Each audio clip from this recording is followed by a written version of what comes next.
Hi, everybody, and thanks for being here for the podcast today. I'm so excited about today's episode and actually the next two after this one. I've got Pat Wesolowski. Rats, I forgot to ask you how to pronounce that before we got started. Is that correct? That's perfect. Yep. Yay! I've got Pat Wesolowski here with me today. She is the Homeschool Specialist at Bryan College. One of my daughters actually went to Bryan College for a year. That's a story we can talk about maybe as we go through this episode, but it's about 40 miles north of Chattanooga in East Tennessee. Beautiful country out there. And one thing that is really, really cool about Bryan College is that it was founded, as far as I understand it, you can correct me if I'm wrong, Pat, but William Jennings Bryan on his deathbed said, "Take my money and make a college." Isn't that right? Something like that? Well, it wasn't on his deathbed. Oh, I thought it was. He laid down to take a nap. He didn't know he was going to die. Oh. But it was when he was in Dayton for the Scopes trial. He looked up at the area where the college is, and he said that would be a great place to train students to be able to defend their faith. So he did say that. Love it. Love it. Yes. And Dayton, Tennessee is known for the Scopes trial. And with William Jennings Bryan on one side, and who was the guy on the other side? Clarence Darrow. That's right. That's right. So it's kind of a cool little place to go and see, and the college is definitely a neat place to go. And the other kind of neat little tidbit about Bryan that I remember is that the administration building is built to the dimensions of the Ark. Is that right? It is. It's a long 3-story building, not quite as impressive as Ken Ham's Ark in Kentucky because his looks like a boat, but it is impressive when you look at the size and think, wow, that was ginormous. It was huge. I love it. I love it. That is so fun. So we had to take a small little break there because of a slight difficulty, but we're back now. Hopefully that noise that was annoying at the first part of the podcast is now going to be gone. So Pat, let me ask you this question. Who are you? I know you're a fellow homeschooler, but tell our audience how long you homeschooled. What was that like for you? How many kids do you have? Just spill the beans. Okay. All right. So I began homeschooling in Florida in 1985, which was the first year it became legal. I went to church with the couple who, the man was an attorney. He wrote the law. They actually homeschooled before it was legal. I only had 3 children at the time, and they were 5, 3, and 1. And my friend, who actually became my homeschool mentor, encouraged me not to even worry about curriculum, just to enjoy the kids, do a lot of reading aloud, play outside, enjoy nature, play games. It was really a great start. And pretty fortunate for that long ago when no one was homeschooling or knew what homeschooling was. We did stay inside during homeschool hours because if you went out with children during school, you were definitely stopped and questioned. Things have changed now. Now the question is, oh, you must homeschool. So they pretty much expect to see us out and about during school hours. When we went to the homeschool conferences back then, there were very few choices in the way of curriculum, usually Abeka, Bob Jones, and Paces. And then over the years, of course, we've seen more and more. And now it's amazing because you have so much from which to choose. Sometimes it's overwhelming, but with resources like Facebook and the conventions and the speakers, you can pretty much find out what's going to work best for your family. You have so many choices. So I homeschooled, ended up having 9 children, homeschooled for more than 32 years. Wow. So the oldest and youngest are 18 years apart. So when the 18-year-old was graduating, I had a newborn. And she came to Bryan College in 1998. And we actually moved up to Dayton, Tennessee. I'd never lived outside of Florida. Living in the foothills of the Smokies on a river was very appealing to me. And so we moved up to Tennessee then. In my early years of homeschooling, I homeschooled eclectically. I picked and chose the curriculum we wanted to use. I was introduced to co-ops and to unit studies. So we homeschooled co-op style using unit studies. In fact, When my children saw me create high school transcripts, they were very confused and said, when did we take history? When did we take geography? We never separated those subjects and named them. We didn't. They were just included in the unit studies. And I love that because not only were we all on the same page, children of all different ages could be studying the same thing. So that's how we homeschooled. And I began publishing. Actually, the first curriculum I published, people who've homeschooled a long time might remember this because I still have people tell me that. I homeschooled before the internet, and I put together a curriculum which was really a scavenger hunt of information to teach students how to use resources. So the questions were asked in such a way they had to use an almanac or an atlas or a thesaurus or encyclopedia or dictionary or call the Chamber of Commerce. No internet at all. So they had to find information from sources. And that was called Information Please. It had I remember that. different levels. You do? Yeah. Yes. Yeah. So that sold really well with Rainbow Resources until Al Gore invented the internet. So now all everybody has to do is Google. They just have to know they can trust their source. Right. But then I also published some of the unit studies we did. And then in the early 2000s, I had Bryan College has a worldview team that teaches 6-hour worldview seminars. So I ended up over the next few years organizing seminars all over the Southeast. So I took them to Virginia, North Carolina, South Carolina, Georgia, Alabama, Florida, and had them speak in a lot of places. So that was kind of my unofficial connection to Bryan. And then in 2014, I began working for Bryan as the homeschool specialist. Love it. And what does a homeschool specialist do?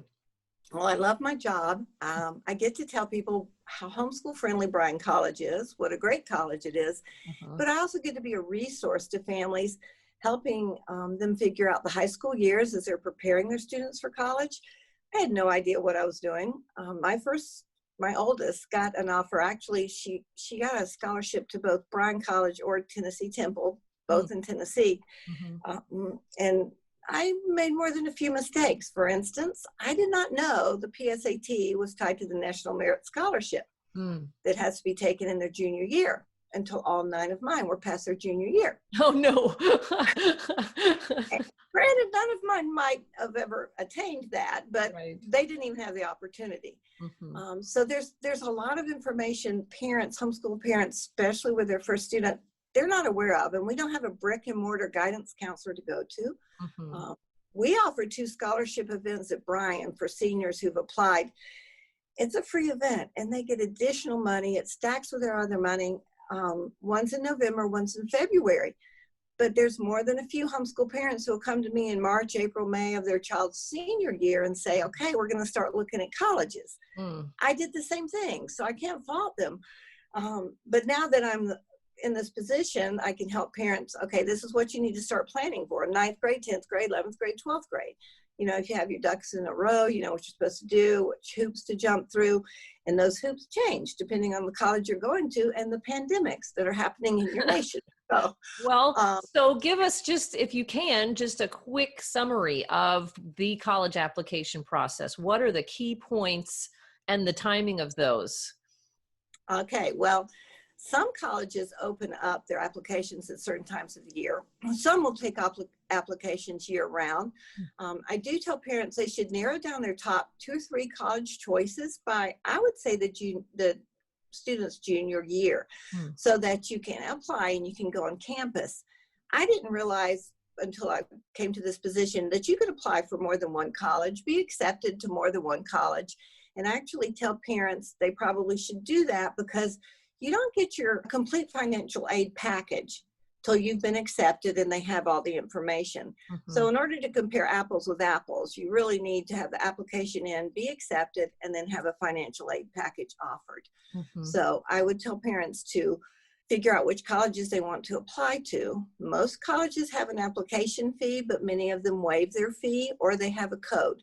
So don't be afraid to ask questions. You know, just ask an admissions counselor, do you charge a fee? Is there a period where we can apply when there's no fee? Sometimes they have enticements like free t-shirts, things like that. So those are all things you want to take advantage of. At Bryan, you can apply year-round. We just totally redid our application process, and actually what used to take 20 minutes will now take 5. So it's a very easy application process. You're going to be expected to submit transcripts, either if you're homeschooler, you've prepared them, or if you're with an umbrella school, the umbrella school will have prepared them. And the colleges are really going to accept our homeschool transcripts? Bryan College does. There are more than a few homeschool friendly colleges.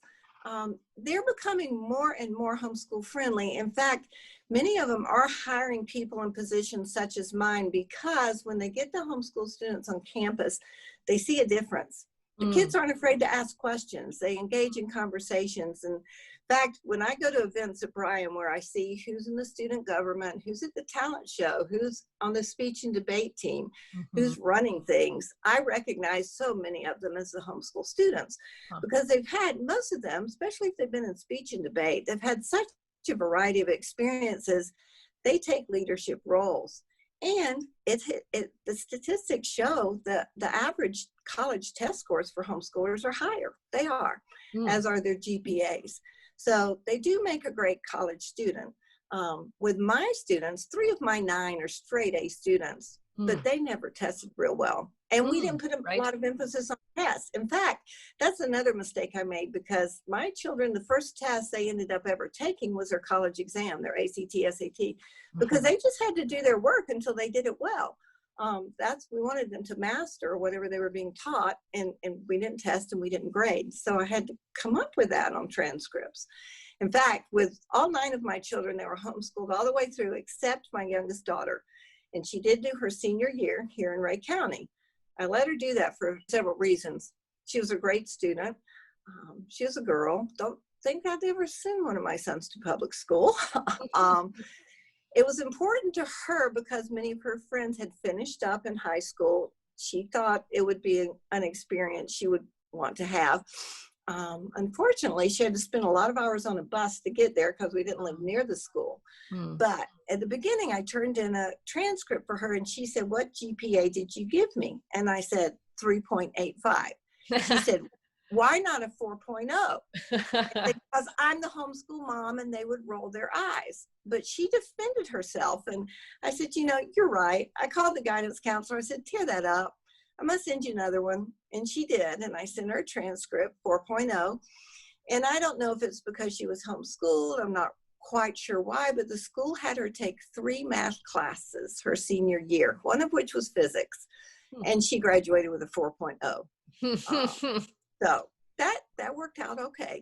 Well, and I've noticed too, with my youngest, because nobody else is left at home doing the homeschool, along with her, that the thought of putting them in public school at that point when they are the youngest and they're all by themselves is definitely something, that you might consider then when you haven't ever considered it before. So, yeah. Well, tell me this, back to the college application process. How important are college visits, and what do you suggest the timing be on those? I personally think they're very important if you can make that happen. If logistically you can't get to the campuses you're considering, then at least do a virtual visit. So most of the colleges, if not before COVID, now because of COVID, they also have virtual visits. But being on campus, I think, helps so much just to get a feel of what the faculty and staff are like, sit in the cafeteria and listen to conversations.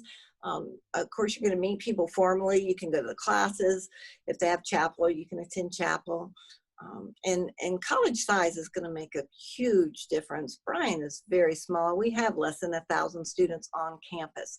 So we're really like extended family. The faculty and staff eat with them in the cafeteria, have them to their homes. But some students don't want that. They want a Liberty University, a huge type experience. And they may not even know what they want. So they may want to visit a Liberty and a Bryan and just see what the differences are. I know if you're in music and theater, you play a sport, more than likely you're going to get to play more often at a small school than a large school. So things like that all play into the decisions they make. If they could start visiting, we have middle schoolers come to Bryan College. I think that might be a little young, but just to let you know, they do it. And actually, we had one boy, I think he's going to graduate this year. So he's probably about 22. He's known since he was 14 when he attended one of the Worldview seminars that I organized. He was in the elementary portion, and he knew ever since then he wanted to come to Bryan. So, really, no age is too young to start talking about it. But if you're actually going to visit, I would wait till the high school years for sure, if you can, by the 11th grade year, so that your 12th grade, you'll just be jumping through the final hoops, making sure everything's in order, figuring out your financial aid, taking dual enrollment classes.